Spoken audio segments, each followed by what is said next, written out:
تاریخ کا مطالعہ یہ بتاتا ہے کہ دنیا بھر میں اٹھنے والے طوفان کبھی کسی نظریے یا لیڈرشپ کے محتاج نہیں تھے۔ وہ صرف اور صرف ظالم حکمران، جابر ریاستی اداروں اور بے رحم حکومت کے خلاف برپا ہوئے تھے۔ تاریخ اس بات پر بھی شاہد ہے کہ لوگ بھوک، افلاس، قحط، بیماری سب کچھ بھول جاتے ہیں، لیکن وہ ناانصافی، دھوکہ، خصوصاً تذلیل اور تمسخر برداشت نہیں کرتے۔ ان حالات میں وہ نتائج سے بے پرواہ ہو کر بڑی سے بڑی ریاستی طاقت سے ٹکرا جاتے ہیں۔ ان کے سامنے کوئی مقصد یا تصور انقلاب نہیں ہوتا، وہ تو صرف مرحومیوں، ناانصافیوں سے پیدا ہونے والے غصے میں ابل رہے ہوتے ہیں۔ ان کے غصے کی آگ پر حکمرانوں کے جملے اور تمسخر بھرے لہجے تیل کا کام دیتے ہیں۔ 18ویں صدی کے انقلاب فرانس کے اسباب و عوامل کا جائزہ لینے والے مفکرین نے اس بارے میں فرانس اور اس کے پڑوسی ملک برطانیہ کا تقابلی جائزہ لے کر نتائج اخذ کیے۔ انقلاب فرانس سے متعلق لکھنے والوں کی اکثریت اس تجزیے سے متفق ہے کہ انگلینڈ میں غربت و افلاس اور قحط و بیماری کا عالم فرانس سے کہیں زیادہ تھا، لیکن بادشاہوں اور امراء کی گردنیں فرانس میں کاٹی گئیں، جس کی وجہ یہ تھی کہ ان ظالم سرمایہ دار اشرافیہ کو مذہبی رہنماؤں کی پشت پناہی حاصل تھی۔ پورے فرانس میں اس سرمایہ دار طبقے کی تعداد 40,000 سے زیادہ نہیں تھی، لیکن ہر شہر میں ان کے ہمارے پاکستانی حکمرانوں جیسے رائمنڈ محل، بلاول ہاؤس غریب عوام کی نفرت کی علامت بن چکے تھے۔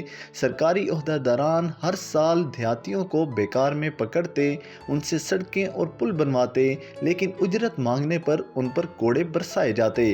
اگر کام معیار کے مطابق نہ ہوتا تو انہیں کھانا دینے کے بجائے پیٹ پر پتھر باندھ کر دوبارہ کام کرنے کو کہا جاتا۔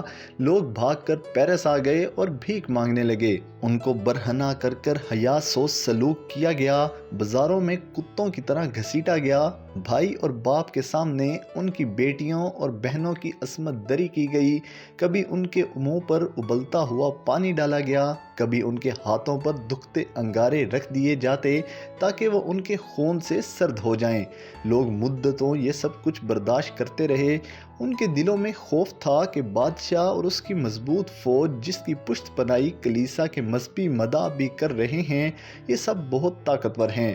وہ شاید اسے تقدیر کا لکھا سمجھ کر مزید برداشت کرتے رہتے یا پھر اپنی مرحومی پر صبر و شکر کر لیتے، لیکن طاقت کے نشے میں چور حکمرانوں نے ان کا تمسخر اڑانا شروع کر دیا۔ مضبوط اسٹیبلشمنٹ کے بل بوتے پر اکڑنے والے ان حکمرانوں کی اس مسلسل تمسخر اڑانے نے عوام کی نفرت میں اتنا اضافہ کیا کہ 200 سال کے ظلم نے نہیں کیا ہوگا۔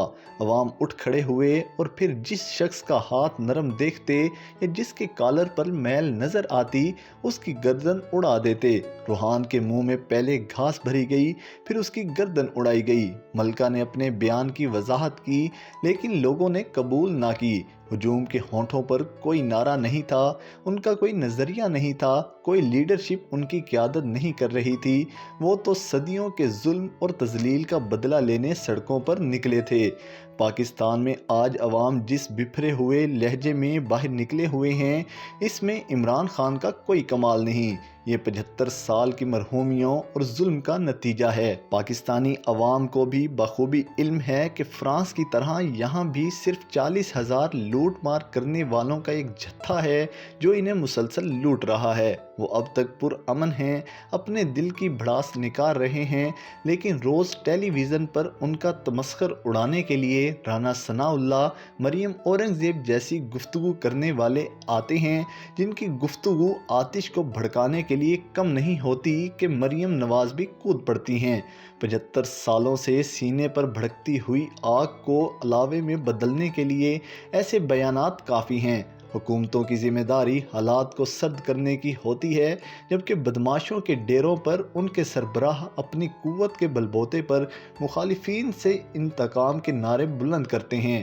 ٹی وی پر آنے والی یہ حکومتی زبانیں اگر خاموش ہو گئیں تو شاید امن ہو جائے، لیکن اگر یہ آگ برساتی رہی تو پھر کچھ بھی ہو سکتا ہے۔